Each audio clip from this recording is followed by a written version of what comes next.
ਵਾਹਿਗੁਰੂ ਜੀ ਕਾ ਖਾਲਸਾ ਸ਼੍ਰੀ ਵਾਹਿਗੁਰੂ ਜੀ की फतेह। जन्म साखी 10 गुरुओं की सूरज प्रकाश ग्रंथ साखी गुरु हरगोविंद साहिब जी की। एक अजगर सांप का उद्धार।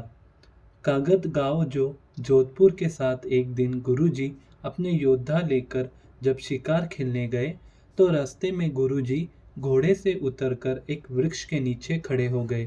उस समय झाड़ियों में एक अजगर सांप निकलकर गुरुजी की तरफ आया। उसे देखकर उसको मारने के लिए सिख भागे। गुरुजी ने कहा, इसको मारो नहीं, हमारे पास आने दो।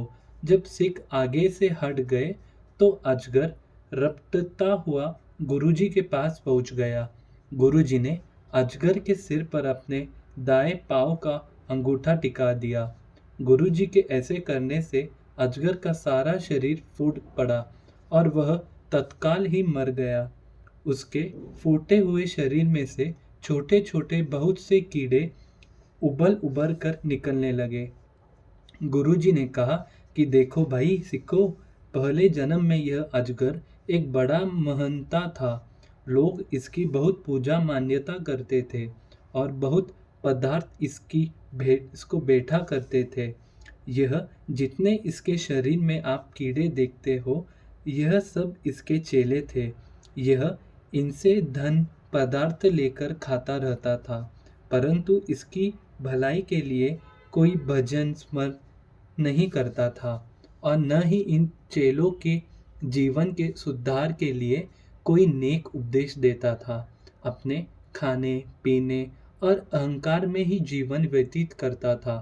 जब यह मरा तो इसको यह योनि मिली और इसके वह चेले जिनको यह ठग ठग कर खाता था और जिन्होंने कोई भजन सिमरन नहीं किया, वे कीड़े बनकर इसको चिपट कर इसे काट काट कर खाते रहते हैं। धन गुरु नानक।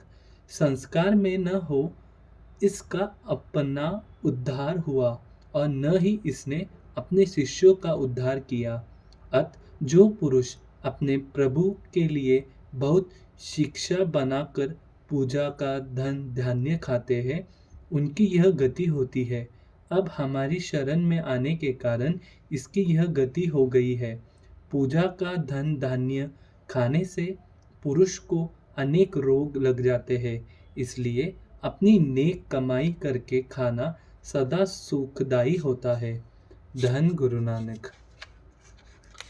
जोध राय और सलीम शाह को वरदान तथा खंडन से कूच।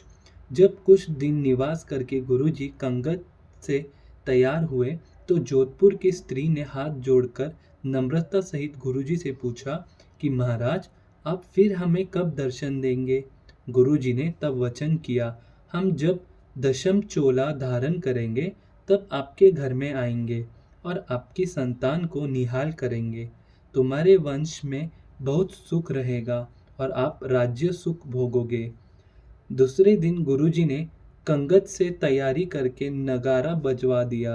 भाई जोध राय, सलीम शाह, भाई साधु रूपा और नगर के अन्य लोगों ने गुरुजी को बड़े आदर सहित विदा किया। धन गुरु नानक।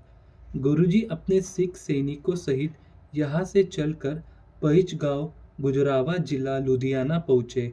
गांव के चौधरी ने आप जी की बड़ी सेवा की, परंतु जब भाई बेदीचंद ने उसके द्वारा गुरुजी के लिए भाज मांगा तो उसने अपना भाज देने से इनकार कर दिया। बाद में जब बाज बीमार होकर मरने को आया तो वे बाज को गुरुजी के पास ले आए और कहा, महाराज आप समर्थ हो, मेरी भूल बख्शो और बाज को संभाल लो। अब यह आप ही का है। गुरुजी ने हंसकर बाज पर हाथ फेर कर कहा कि तुमने डोरी क्यों खाई है। जिस तरह खाई है उसी तरह ही इसको बाहर निकाल दो। धन गुरु नानक। गुरुजी के वचन के साथ बाज ने डोरी तुरंत ही उगल दी और अपने पंख झाड़कर सावधान होकर बैठ गया।